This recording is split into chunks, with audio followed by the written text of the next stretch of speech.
জমি কিনে যখন আপনারা মাপামাপি করে দখল নেবেন তখন অবশ্যই আপনারা চেষ্টা করবেন ইট দিয়ে সেই জিনিসটা পাকাপোক্ত করে নিতে। কারণ আপনারা যতই মূলিবাসের বেড়া, তার কাটা, সীমানা পিলার এইগুলো দেন, ওগুলো ভবিষ্যতে থাকে না, একই কাজ 5 বার করা লাগে। এই যে আমি 1000 ইট কিনে এই একটা কোণা প্লাস আমি দেখাই আমার ওই পাশে যে আমি দাঁড়ায় আছি আপনাদের দেখাবো ওই কোণায়, প্লাস আমার এই জমির সীমানা তো একদম ওই কচু গাছের পিছনে, সেইখানেও 4 কোণায় আমি 2000 ইট দিয়ে সেই সময় যখন জমি কিনছিলাম তখনই সুন্দর করে এল শিফট করে আমার কর্নারটা বেঁধে দিয়ে আসছি।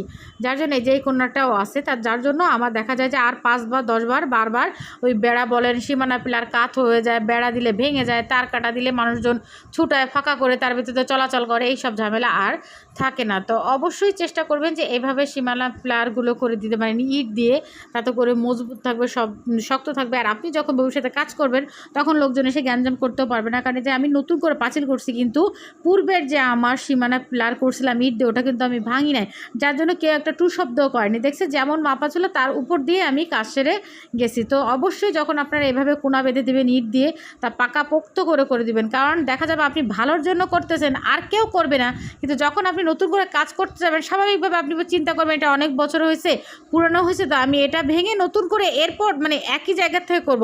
তখন দেখবেন নানা মানুষের চুলকানি শুরু হয়ে যাবে, তখন আসবে বলবে আপনি এটা কেন তুলছেন, এটা কেন ভাঙছেন। আপনার জিনিস আপনি ভাববেন, তাও কৈফিয়ত দিতে হবে। সেজন্য আপনি অবশ্যই জিনিসটা পাকাপোক্ত করে নেবেন।